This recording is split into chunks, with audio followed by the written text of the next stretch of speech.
नमस्ते गाइजहरू, म चाहिँ आज कालिका थान मन्दिर घुम्न आएको थिएँ। यतापट्टि शान्ति मैदान छ अनि उतापट्टि चाहिँ कालिका थान छ। अनि सो आज चाहिँ म हजुरहरूलाई देखाउँछु। उतापट्टि चाहिँ भ्यू टावर छ, ल हिँड्नु है त।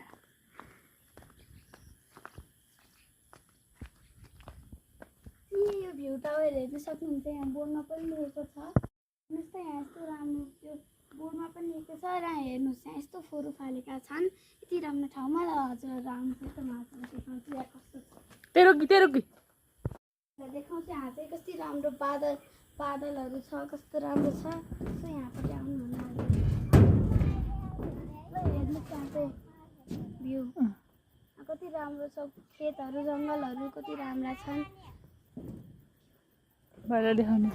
अब यतापट्टि चाहिँ हजुरहरूले हेर्न सक्नुहुन्छ, यहाँपट्टि पुरा खुल्ला ठाउँ छ। सो हेर्नुहुन्छ बाइकमा बसेको भाइ भन्नु चाहिँ खुल्ला ठाउँ छ र यतापट्टि चाहिँ भाइ मेरो बाइकमा बसेको छ। अनि त्यसपछि यहाँपट्टि भाइ मेरो बाइकमा बसेको छ है। सो गाइजहरू, म अब एकछिनपछि फोटो खिच्छु। दिदी